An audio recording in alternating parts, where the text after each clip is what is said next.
So we're breaking protocol right now. Yes.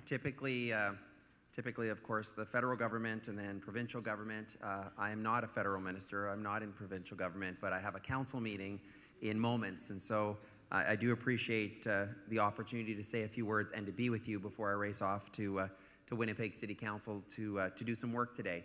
I want to begin just by acknowledging all of our distinguished guests and our elders here today, and all of you for being here in Winnipeg. Welcome to Treaty 1 land, the traditional homeland of the Métis. We're thrilled that you've made the journey. Many of you have made long journeys from across our great nation to Winnipeg, so welcome. J'aimerais tout d'abord souligner le fait que nous nous trouvons sur le territoire visé par le traité numéro 1 et la terre ancestrale des Métis. It's really a pleasure and an opportunity to say a few words. Merci de me recevoir parmi vous aujourd'hui. I've been asked to speak about reconciliation and the issue of homelessness, which affects Canadians from coast to coast to coast. And in Winnipeg, the issue of reconciliation is at the foremost of our minds as a top priority.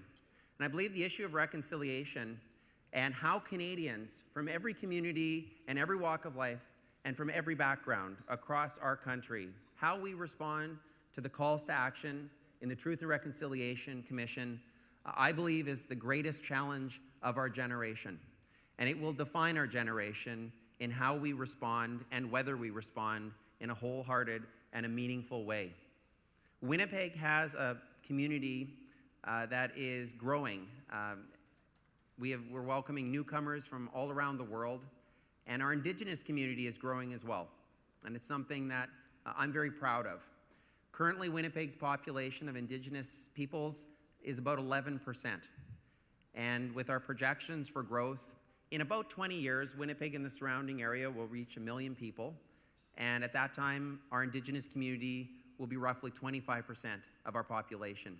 There is a tremendous opportunity, but there is also a real motivation for us to put our hearts and our souls and our energy into responding to the calls to action in the Truth and Reconciliation Commission. Winnipeggers have responded, and they've responded with honesty and with energy like we've never seen before. Grassroots organizers, many people on this stage that you're going to hear from in a few moments are working very, very hard. We've introduced, and I'm very proud of introducing, mandatory reconciliation training for our roughly 10,000 City of Winnipeg employees. It's something I'm very proud of, and will leave a legacy in the minds and hearts of our employees and their families and community members. We've also recently introduced Winnipeg's first ever Indigenous Accord, and I'm very grateful that over 80 organizations were the initial signatories to Winnipeg's Indigenous Accord. It's an aspirational document that compels annual reporting of goals and action items on living up to and fulfilling the calls to action in the Truth and Reconciliation Commission. I could talk for about 2 or 3 hours about our reconciliation efforts, but I want to say to all of you who are also doing your part as Canadians, as citizens, I know many of you are doing your part in respective communities, and there's great work happening in many communities across Canada. I want to say thank you so much. Thank you for the work that you're doing. Thank you for your leadership. And let's spread the word about the importance of our reconciliation work. I also want to make the connection to homelessness. We've talked a lot during our year of reconciliation last year about the treaties.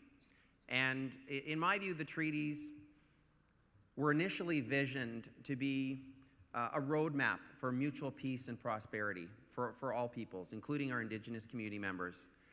Especially for Indigenous citizens, it was a bridge to the future for economic growth, peace, and prosperity. And as a nation, we've lost our way. No more glaring example than the painful legacy of residential schools, a legacy that lives with us to this day in communities across Canada, including here in the City of Winnipeg. We live with the effects, the intergenerational effects of residential schools right now, and we see it in the homes and on the streets in Winnipeg. A country as wealthy and as blessed as Canada shouldn't be affected by chronic homelessness to the extent that we are affected. It is a shame and it's an embarrassment for our nation that we have so many across our country without a home, without a safe place to rest their head tonight.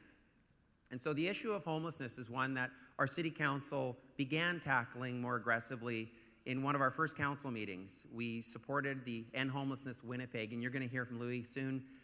It is an effort that we're supporting with financial support, and one that we are optimistic will help us end homelessness, as has been the case in other jurisdictions across Canada. We've also been leading on providing financial support to other community stakeholders like the CHAT program. So the CHAT program is run by our downtown Winnipeg Biz. It's the Community Homeless Assistance Team, and it essentially pays for social workers to walk the streets and look under the bridges and look in the back lanes for our most vulnerable citizens to try to ensure that they're not falling through the cracks as so many have done. Later this week, there's going to be the CEO Sleepout. I know Minister Fielding is going to speak in a few moments, and I want to commend him for his efforts and for participating in the CEO Sleepout, as I've had the opportunity to do many, many years. And then lastly, I'll just mention the Winnipeg Promise. If you get an opportunity to Google it, I'd encourage you to do so. But the Winnipeg Promise is a promise that we're making to the children of our community. Disproportionately, a large group are Indigenous. And the Winnipeg Promise is a commitment that our community is making to them, that we're going to do everything we can to break down the barriers to getting signed up for the Canada Learning Bond. We want to access the federal government funds, and we want to make sure that every citizen who's eligible in our community knows that there is financial support for post-secondary education their entire youth. That show of confidence and support goes a long way beyond the actual financial support when they hopefully enter their educational, when they pursue their educational aspirations later in life. We also have many organizations on the ground here who I know are represented in this room. Great organizations like Siloam Mission, Red Road Lodge, of course, the Main Street Project, and so many others that are on the front lines doing incredibly important work for our citizens that are affected by homelessness. And I want to thank them, and I'd like you to give them a huge round of applause for their work here, right here in Winnipeg, please.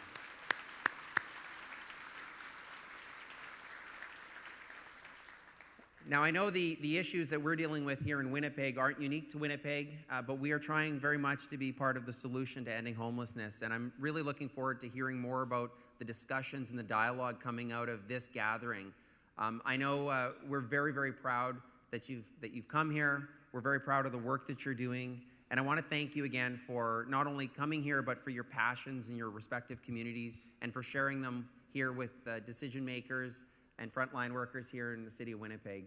Enjoy the rest of your day. I apologize, I've got to get back to City Hall, and I wish you all the very best. Thanks very much. Merci et miigwech.